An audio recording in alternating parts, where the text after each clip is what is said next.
It was a kind of night that felt like the world itself was breaking apart. Rain pounding the roof like a war drum, wind howling against the glass, as if trying to tear its way inside. At Westbridge General Hospital, the emergency room pulsed with frantic energy. Doctors barking orders, nurses scrambling between stretchers, worried relatives pacing the sterile halls. But amidst all the chaos, no one noticed a man hunched against a wall outside, soaked to the bone, shivering beneath tattered rags. No one except Emma Wilson. Emma wasn't just any nurse. She was a young woman running on empty, 25 years old, broke, exhausted, fighting to hold her life together shift by shift, while quietly drowning under the weight of her mother's mounting hospital bills. That night, she was near the end of a brutal double shift, every muscle aching, her paycheck already spent on medication her mother couldn't live without. She had nothing left to give. Yet when she saw that man outside, clutching his chest, blue-lipped and broken, she didn't hesitate. Everyone else dismissed him. Just another homeless man looking for shelter from the storm. One nurse even scoffed, saying he was probably faking it for a warm bed. But Emma saw something in his eyes. Pain, fear, dignity. Something didn't add up. And without knowing why, she knelt down in the freezing rain. Her knees soaked, her heart pounding, and whispered, "I'm here to help you." What Emma didn't know was that this man wasn't who he seemed. He wasn't a vagrant or a beggar. Hidden beneath those soaked, tattered clothes was a secret, one that would flip her world upside down and rewrite the fate of both their lives. Because months later, when Emma had nearly lost everything, her income, her hope, her strength, that very same man would walk back into her life, but not in rags. He'd appear in a tailored suit under glittering chandeliers, in front of 1,000 people with a diamond ring in his pocket and a story that would leave everyone breathless. This isn't just a story about kindness. It's a story about masks, about how one small act of compassion can ripple through the storm and change two lives forever, in ways no one could ever predict.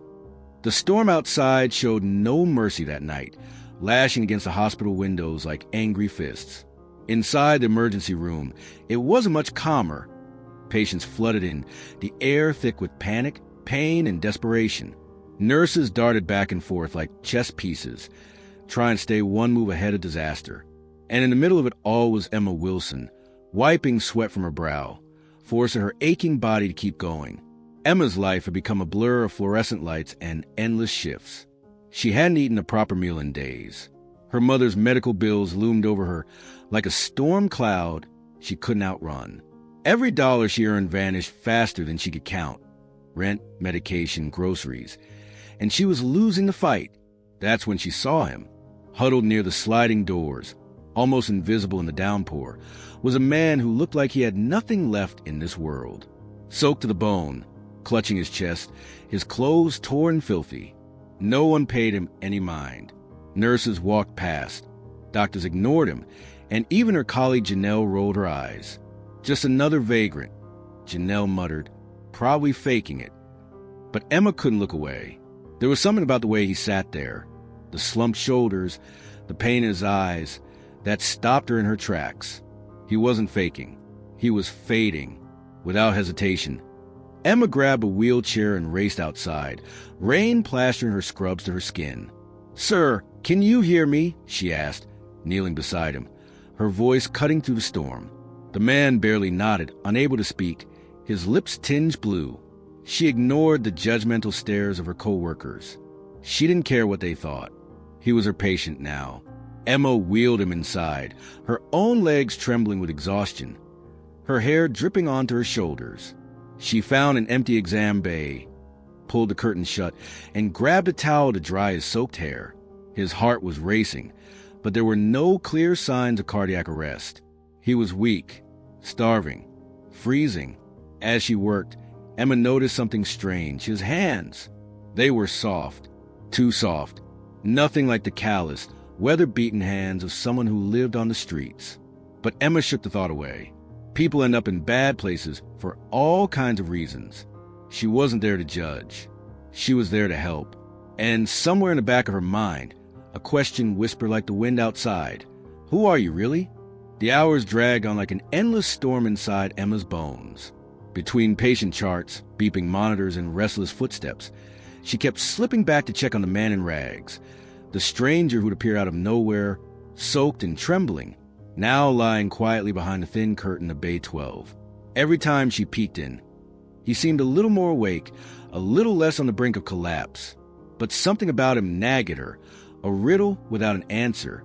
He thanked her each time, voice raspy but refined, like a man who once spoke in boardrooms, not back alleys. Still, Emma didn't have time to wonder about his past. Her own life was spinning out of control. When her shift finally slowed to a crawl in the early hours, she checked her wallet and found nothing but a few crumpled dollar bills. Barely enough for a bus ride home, let alone groceries or her mother's medication. And yet, she couldn't stop thinking about him. Quietly, she ducked into the hospital vending machine area and spent her last $3 on a pack of crackers and a juice box. It wasn't much, but it was all she had. Returning to his cubicle, Emma found him sitting up weakly, his cheeks pale, his eyes hollow.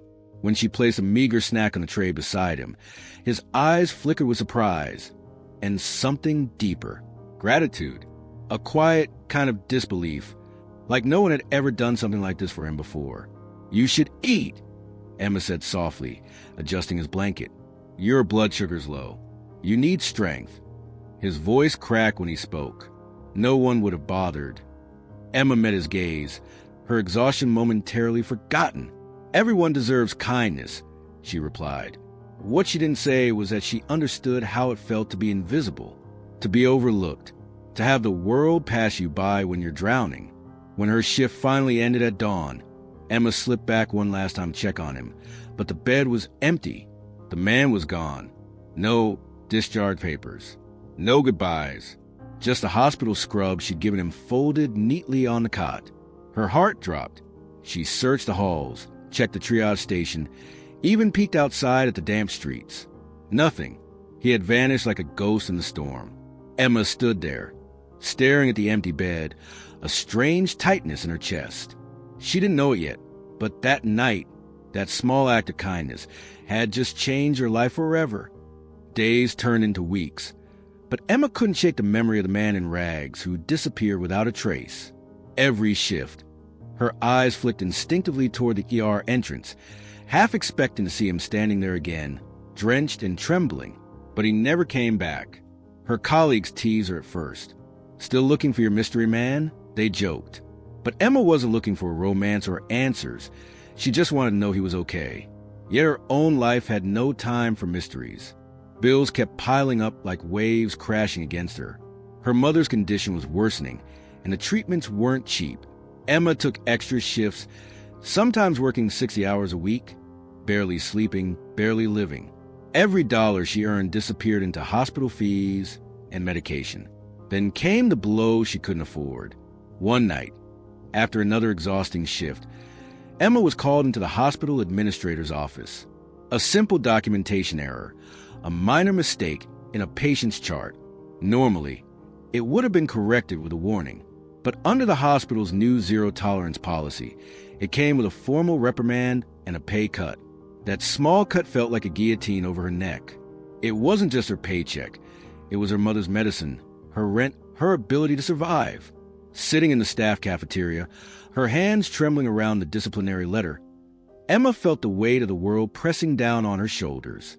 Everything she'd fought to hold together was slipping through her fingers. As if the universe wasn't finished with her yet, her phone buzzed. Ryan, her ex-boyfriend, a surgical resident with the charm of a snake and the power of a king, and the man who'd once broken her heart. She almost didn't answer, but something in her gut told her to brace herself. Minutes later, she met him outside the staff entrance. Ryan stood there, smug as ever, leaning against his luxury car like he owned the world. "I heard about your pay cut," he said, voice smooth and dripping with fake concern. "Rough world, Emma, but I can fix this for you." His solution wasn't kindness. It was control. "Come back to me, and I'll make sure your mother gets the best care." Emma's stomach turned. She refused, firmly, without hesitation. Before she turned away, Ryan called after her, voice sharp like a knife. "Who's gonna save you now, Emma?" some homeless man from ER. His words lingered like poison in the air, and for a moment, she almost laughed at the irony, because she had no idea how close to the truth he actually was. The days after her encounter with Ryan felt heavier than ever. Emma ran on fumes, pushing herself harder, sleeping less, living on coffee and instant noodles while her mother's medications drained what little money she had left. The weight of the world sat squarely on her shoulders, and there was no one coming to save her. Until one cold morning, when everything changed. It started like any other day. The same gray sky, the same pile of overdue bills stacked on her kitchen table. Emma shuffled to the front door of her cramped apartment to collect the mail, dreading more bad news. Medical statements, overdue notices, nothing new. But one envelope was different. It was plain, no return address. Her name typed neatly on the front. Emma's stomach twisted with suspicion as she tore it open. Inside was a single cashier's check, and her breath caught in her throat. $50,000. For a moment, she thought her eyes were playing tricks on her, but it was real. Stamped, signed, and valid. There was a note, too. No signature. No explanation. For your mother's care. Thank you for your kindness. A friend. Her knees buckled. She sat at the kitchen table, staring at the check like it might disappear as she blinked. This wasn't charity. It wasn't from Ryan. She knew that instantly. He wouldn't have been this discreet, this humble. Her mind raced, trying to connect the dots. Could it be? The memory of the man in rags came rushing back. His soft hands, his quiet gratitude, the way he'd vanished without a word. It sounded impossible, absurd, but her heart whispered otherwise. She called the bank in disbelief. The check was real. Tears filled her eyes, falling silently as relief and suspicion swirled together. Someone had seen her struggle. Someone had cared enough to step in without asking for anything in return. That same day, as if fate wasn't done surprising her, the hospital administration sent an email inviting staff to the annual charity gala. Emma had never attended. She couldn't afford it. But this time, her ticket had been personally paid for by an anonymous sponsor, a friend. Emma stared at the glittering invitation in her hands, the check still burning in her purse. And deep down, she knew the story wasn't over. It was only just beginning. The night of the charity gala arrived far sooner than Emma expected. She stood outside the Grand Westridge Hotel, nerves buzzing in her chest like electricity. The building shimmered under the city lights, fountains dancing at the entrance, guests stepping out of sleek cars dressed in glittering gowns and crisp tuxedos. Emma felt wildly out of place in her simple navy blue dress, borrowed from her friend Alicia, and a pair of old heels she hadn't worn in years. She clutched her small purse tight, the invitation crinkled inside, her heart pounding. What was she even doing here? The lobby was filled with elegance, soft music from a string quartet, servers carrying champagne, polished donors and doctors exchanging small talk. Emma's name badge felt like it didn't belong on her chest. Then, the hush fell over the crowd. The evening's host took the stage, thanking donors and hospital staff and announcing a surprise. A very special guest tonight, a benefactor who had made an unprecedented private donation to help patients in financial distress. Emma barely registered the applause until she heard the name, Alexander Carter. The name alone meant nothing. But when the man took the stage, Emma's breath caught. Tall, poised, wearing a sleek black tuxedo and unmistakably familiar. She stared, frozen, as he began to speak. His voice, though stronger now, carried a softness, a vulnerability she recognized immediately. He told the room a story. Months ago, I reached the lowest point of my life, he confessed. I lost someone close to me. I lost faith in the world. I disguised myself to see if anyone would show me kindness when I had nothing to offer. Emma's chest tightened. That night, in the ER during a storm, I met a nurse who didn't look at me with pity or judgment. She treated me like I mattered when I thought I didn't anymore. The crowd murmured, intrigued. Then Alexander's eyes scanned the room and found Emma's. That nurse is here tonight. Emma felt the world tilt beneath her feet. Every breath caught in her throat. It couldn't be real. Emma Wilson, Her name echoed through the ballroom like a drumbeat. All eyes turned toward her, applause swelling around her like a wave. She stood, legs trembling, heart racing. The man she'd saved, the man she thought was lost, wasn't homeless, wasn't forgotten. He was standing under chandeliers now, in front of hundreds of people, telling the world that her kindness had changed his life. And this was only the beginning of what he had to say. The applause faded into a distant hum as Emma stood frozen in place, her heart hammering against her ribs. She could hardly breathe. The man on stage, this polished, confident millionaire, was the same broken, rain-soaked stranger she knelt beside in art all those weeks ago. Alexander Carter stepped down from the stage, weaving through the stunned crowd with one clear purpose. His gaze never left Emma. She barely noticed the whispers around her, the flashing cameras, the curious glances from her colleagues. The world seemed to shrink until it was just the two of them, the nurse who had nothing left to give, and the man who had everything to hide. When he reached her, he spoke quietly, leaning close so only she could hear. "I never got to thank you properly." Emma's throat tightened. She searched his face, and though the expensive suit and polished appearance were new, the eyes were the same. Gentle, grateful, vulnerable.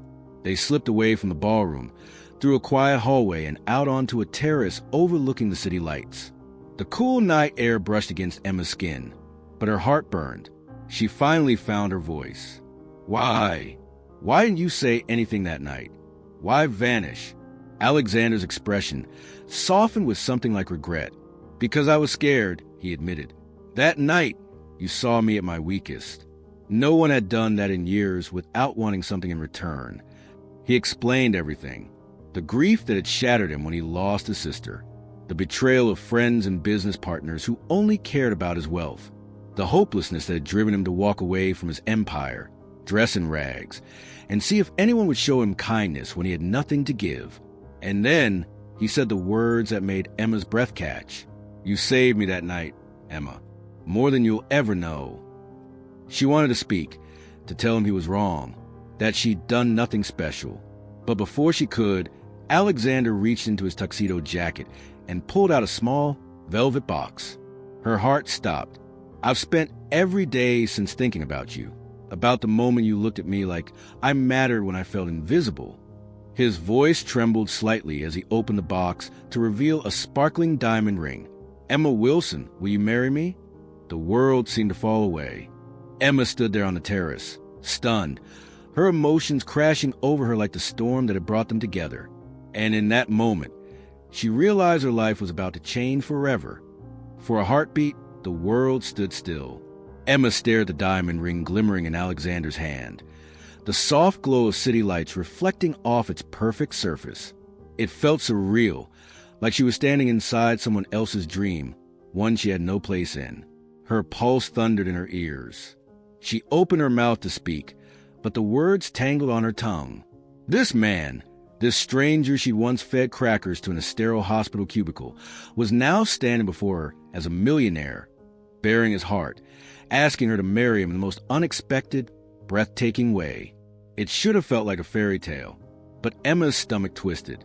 "Alexander, I don't know what to say," she breathed, her voice cracking. He stepped closer, his gaze soft but unwavering. "You don't have to say anything right now. I know this is sudden. I just needed you to know how much you changed me, how much you mean to me." Emma swallowed hard, her mind spinning. She wanted to say yes, to believe in this impossible, magical story unfolding around her. But she also knew the weight of her reality, her mother's illness, the bills still sitting on her kitchen table, the exhaustion that never seemed to lift. And the truth was, she barely knew him. All they had shared was one stormy night, a few whispered words, and a moment of human kindness. Emma's voice wavered as she glanced at the ring, then back at Alexander's face, filled with hope and vulnerability. "I need time, please."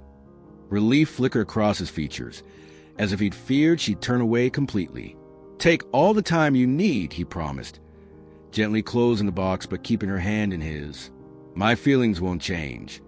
They stood there in silence, the cool night breeze wrapping around them like a secret. Below, The city lights glittered like stars scattered across the pavement, while inside the grand ballroom, laughter and music swirled on without them. Emma's heart ached with confusion and something else, something terrifying and beautiful all at once. Hope. She knew, in that moment, that her life would never be the same. But whether she would step into the future Alexander was offering, that answer would have to come later. The days after the gala felt like living in a dream Emma wasn't sure she wanted to wake up from. Her life hadn't magically become easier. The hospital shifts were still long, the patients still many, her mother's care still an expensive balancing act. But something had shifted inside her, like a door left slightly ajar where there had only been walls before. Because now, when she finished her shifts, there were quiet dinners in little cafes far from the hospital lights, walks through the park under the soft glow of street lamps, long conversations in tucked-away corners where no one else could interrupt. And always beside her was Alexander, not the man in rags from that rainy night, not the powerful millionaire who stood beneath chandeliers and applause, but the real man behind both masks, gentle, wounded, fiercely kind. He told her everything, how he'd walked away from his fortune and vanished from the world after his sister's death, unable to bear the greed and falseness around him, how her simple act of kindness, that night in the ER, had cracked open something inside him, reminded him that people could care without expectation. Emma, in turn, opened her own guarded heart.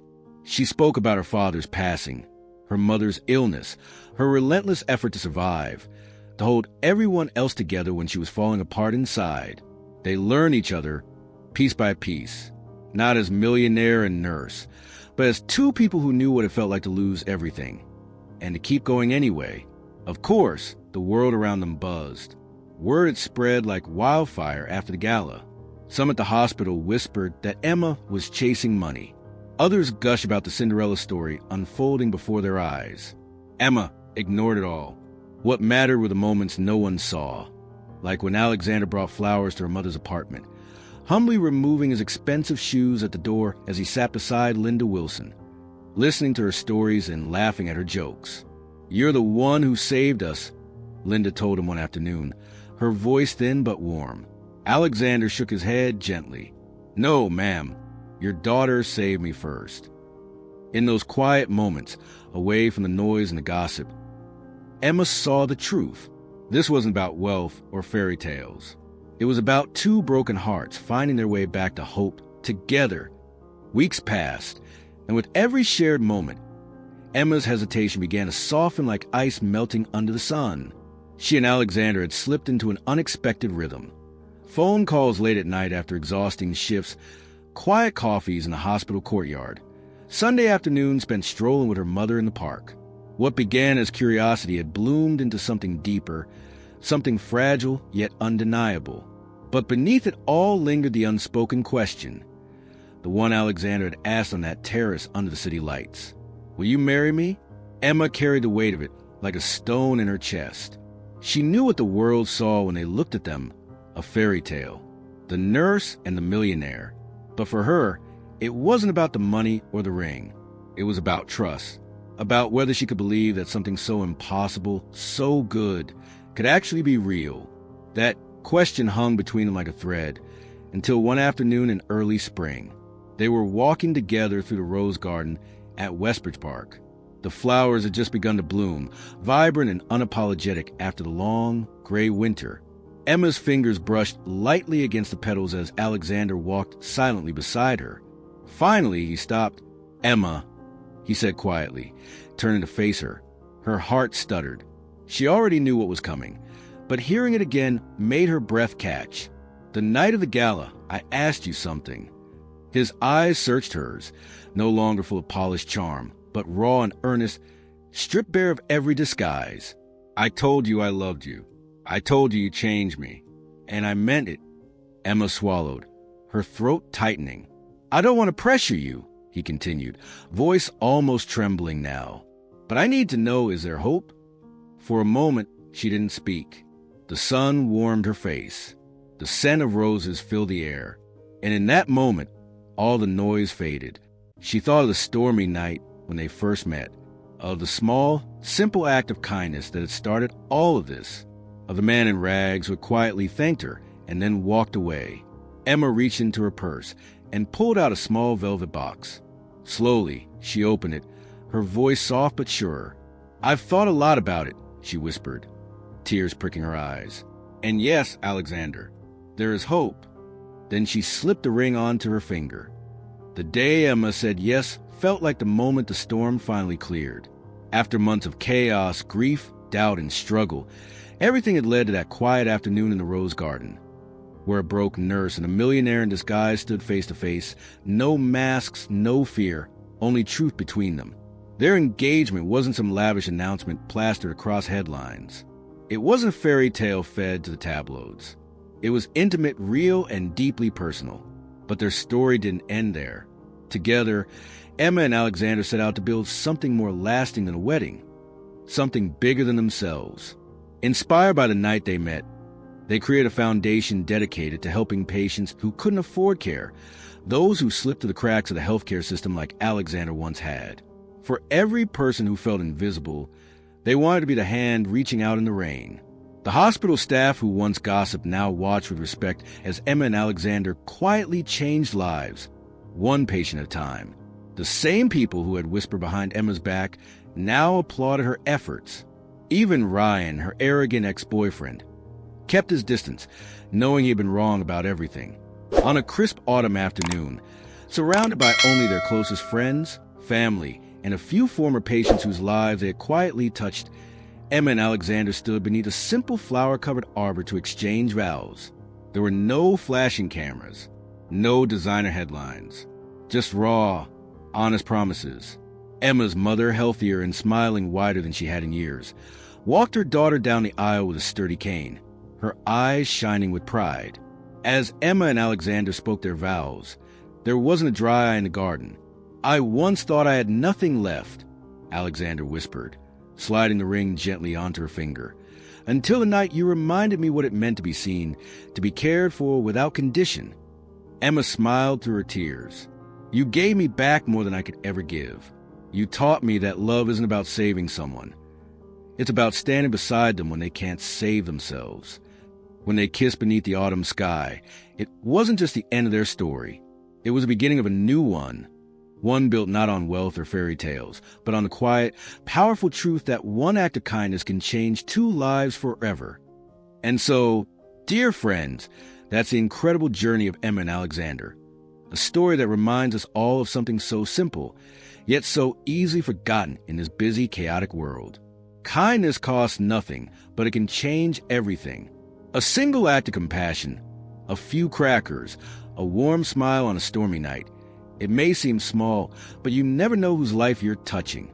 Sometimes, the person you help is the very person who will help you rewrite your entire destiny. This isn't just a love story. It's a reminder that when we choose to see people not for what they appear to be, but for who they are, something extraordinary can happen. Sparkle's kindness creates miracles. Compassion builds bridges. And love finds us when we least expect it. If this story touched your heart, if it gave you hope or made you believe a little more in the magic of human kindness, then I invite you to stay connected with us. Here on Mr. Michael Stories, we bring you real, emotional Mr. Michael stories like this every week. Stories about love, loss, hope, second chances, and the power of simple human decency. Sparkling heart. So don't forget to subscribe to the channel. Push pin like this video if it moved you. Speech balloon comment below and tell us, what would you have done if you were Emma? And of course, share this story with someone who needs a reminder that kindness still exists. Your support helps us continue to bring these powerful stories to life. And who knows, the next story might just be yours. Thank you for listening. Until next time, keep believing in the power of kindness.